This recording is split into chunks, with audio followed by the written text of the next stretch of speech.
मोहतरम स्पीकर साहब मैं एक अहम मसला उठा रहा हूं और ये मसला होम मिनिस्टर साहब के ज़रिए मैं चाहता हूं कि इसका वो जवाब दें। सर 7 अप्रैल 2015 को नलगुंडा डिस्ट्रिक्ट में आलेर के मुकाम पर 5 मुसलमानों को एनकाउंटर कर दिया गया था, उनको मार दिया गया था और मजलिस इत्तेहादुल मुस्लिमीन की जानिब से हमने मुतालबा किया था कि उन मासूमों को जिन जिन पुलिस वालों ने गोली मारकर उनको हलाक किया, उनकी जान ली, उनके खिलाफ कार्रवाई करनी चाहिए। और हमारे मुतालबे के बाद हुकूमत ने यह ऐलान किया था कि एक 6 member special investigation team SIT बनाएंगे जिसकी क़यादत संदीप शिंडलिया साहब करेंगे।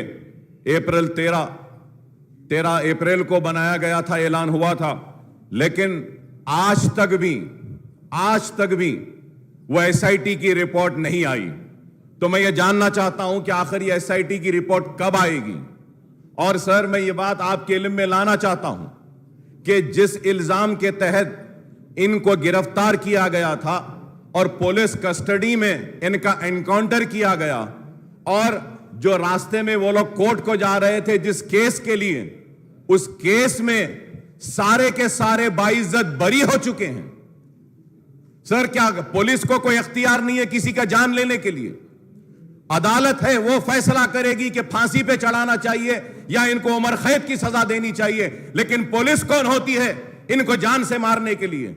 और ये काम होने के बाद आज तक भी वो कसूरवार पुलिस वाले आज भी ड्यूटी पर है, अपना काम अंजाम दे रहे हैं, उनको कोई सजा नहीं हुई है, हालांकि ये लोग बाइज्जत बरी हो चुके हैं। सर और एक मैं ये बात कहूंगा कि 29 जुलाई को नेशनल ह्यूमन राइट कमीशन एक डायरेक्शन पास किया जिसके जरिए नेशनल ह्यूमन राइट कमीशन ने गवर्नमेंट ऑफ तेलंगाना को, और ये जितने बच्चे थे जिनको मारा गया, वखार भी था उसमें, एक का नाम सैयद अमजद है, वखार अहमद है, मोहम्मद जाकिर, अजहर खान, मोहम्मद हनीफ, इनकी तरफ से जनाब उस्मान शहीद साहब वकील नेशनल ह्यूमन राइट कमीशन को गए और नेशनल ह्यूमन राइट कमीशन ने गवर्नमेंट ऑफ तेलंगाना से कहा कि 5 लाख रुपया कंपनसेशन इनको दिया जाना चाहिए।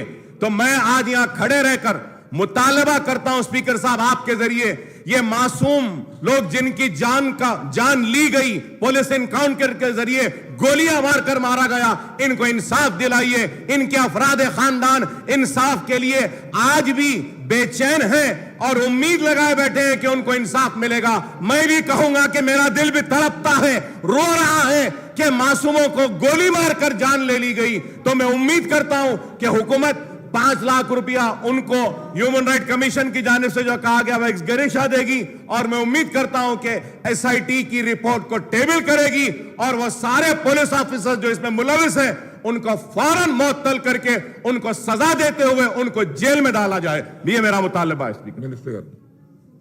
अध्यक्ष मोअज़्ज़िज़ रुकन असेंबली और हमारे फ्लोर लीडर अकबरुद्दीन अवैसी साहब जो कहे थे नोट किया गया। अध्यक्ष इसमें आप जवाब दीजिए sir. I want an answer in this sir.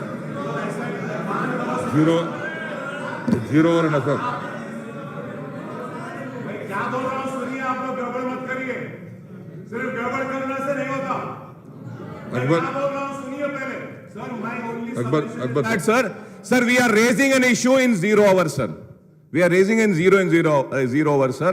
I request through you sir, kindly tell the ministers and the government to give a written reply to the issues raised in this house. ये मैं कह रहा हूं sir, ऐसा और ऐसा हम मसला उठा रहे हैं, नोट कर लिए बोल रहे हो जा रहा है। BAC में sir you have decided that all issues raised in 0 hour will be replied, लेकिन हमारे को रिप्लाई नहीं दिया जा रहा है। मैं आपसे मुतालबा कर रहा हूं, यह अहम मसला है। बेखुसूर क्या मुसलमान की जान नहीं है? क्या हमारा खून नहीं है? मैं पूछना चाहता हूं। अरे हमारी जान जा रही है, हमको मार दिया गया, हम इंसाफ कहना तड़प रहे हैं, क्या हमको इंसाफ नहीं मिलेगा? हम इंसाफ पूछ रहे हैं और कुछ भी नहीं पूछ रहे हैं। सिर्फ कह रहे हैं कि ह्यूमन राइट्स कमीशन ने जो कहा 5 लाख वो दे दीजिए सर, एसआईटी की జీరో అవర్కి సంబంధించినటువంటి తమ ఆదేశాల ప్రకారం రిటర్న్ రిప్లై ఇవ్వబడుతుంది అధ్యక్ష.